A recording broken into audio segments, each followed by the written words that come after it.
Ladies and gentlemen, I also want to thank you for the invitation. It's a very important and interesting topic.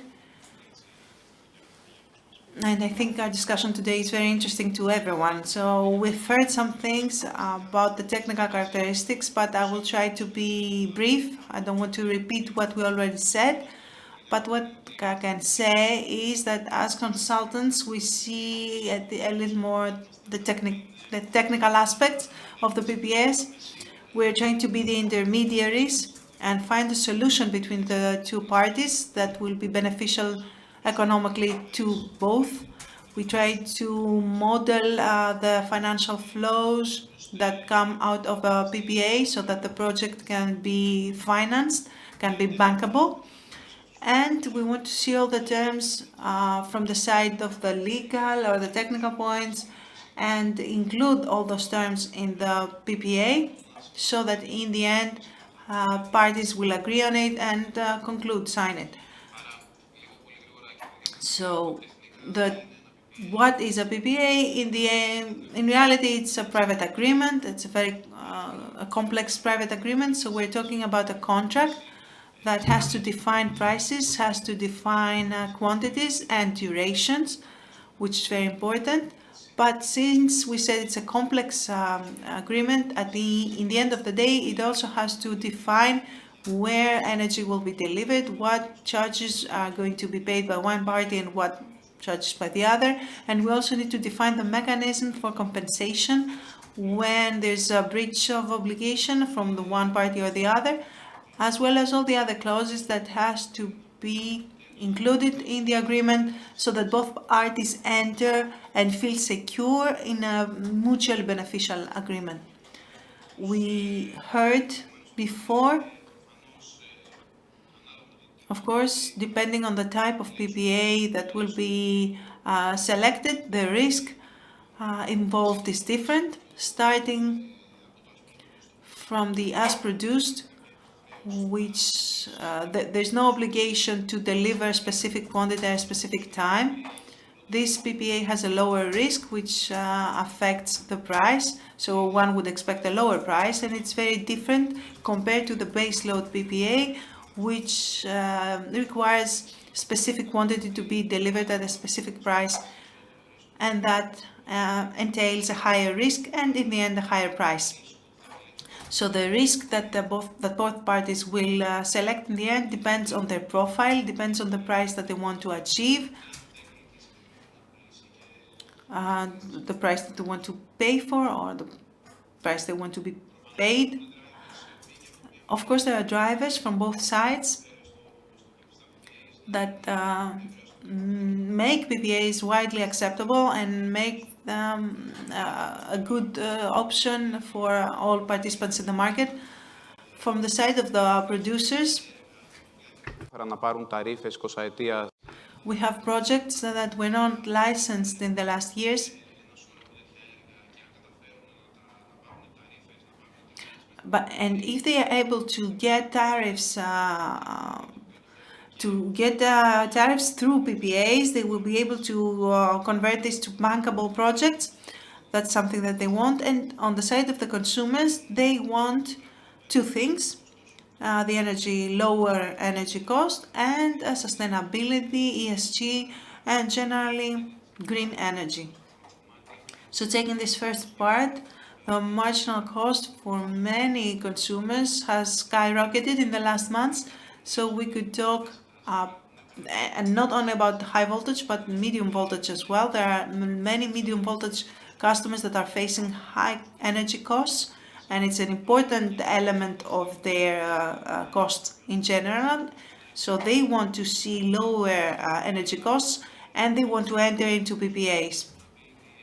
Sustainability, ESG, is the second part that is important, because a lot of companies that are in the stock exchange or subsidiaries of large companies are trying to set their targets up to 2025 or 2030 in order to reduce their carbon footprint and their emissions. So PPAs could be a one-way street in order to achieve those targets in a reasonable time frame.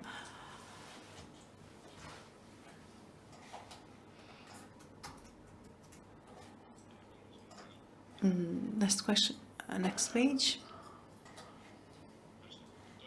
Thank you. These are the reasons.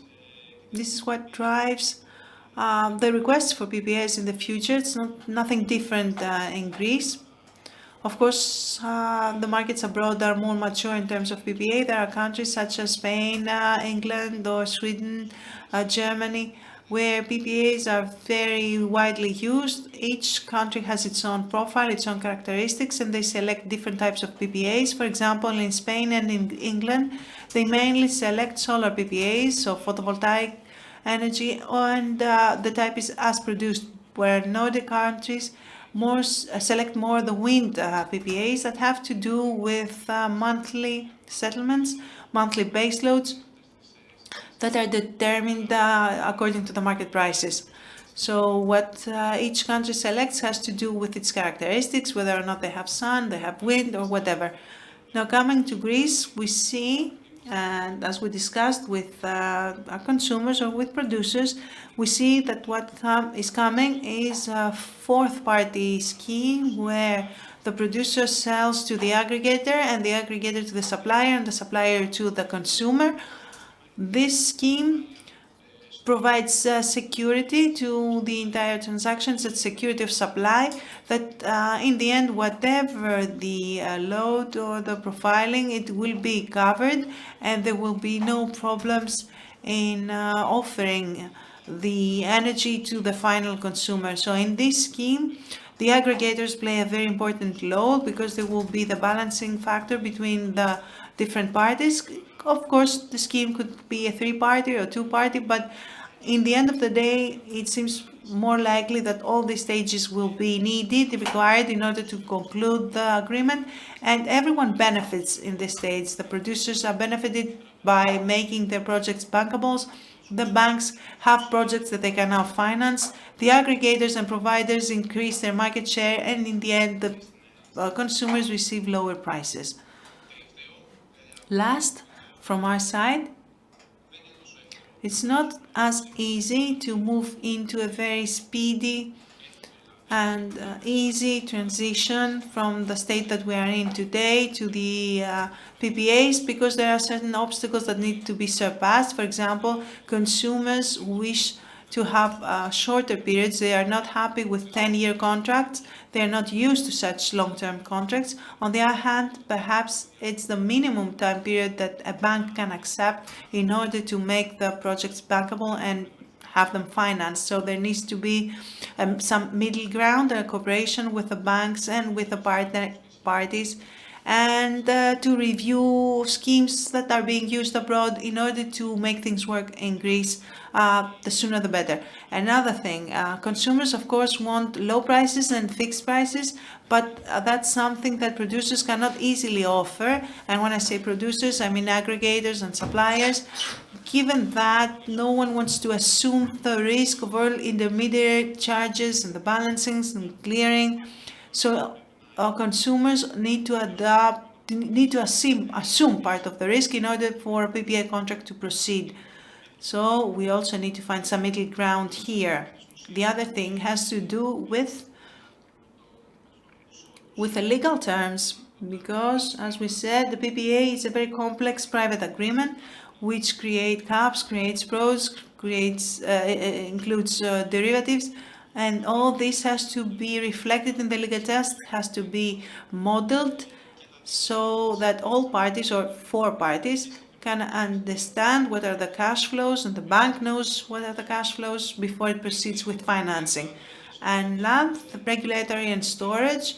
The regulatory framework is something that we expect will change. We expect it that will adopt some changes, but the delay in that creates a delay in the adoption of the PPAs. A lot of people expect that the regulatory framework will reduce prices, energy prices, but that's not the case. The regulatory framework will adopt regulation mechanisms for the operation of the market, or mechanisms to provide guarantees, but ways to normalize the operation, but not ways to lower pricing. So storage is another thing that we expect. we are waiting for. We want to see how it's going to be incorporated in the market. It should help PPAs a lot because it can increase the number of PPAs. It will help with the risk of balancing and reshaping. So we are going to move away from certain very important risks using storage. That's it from my side. Thank you very much. Your comments were very important.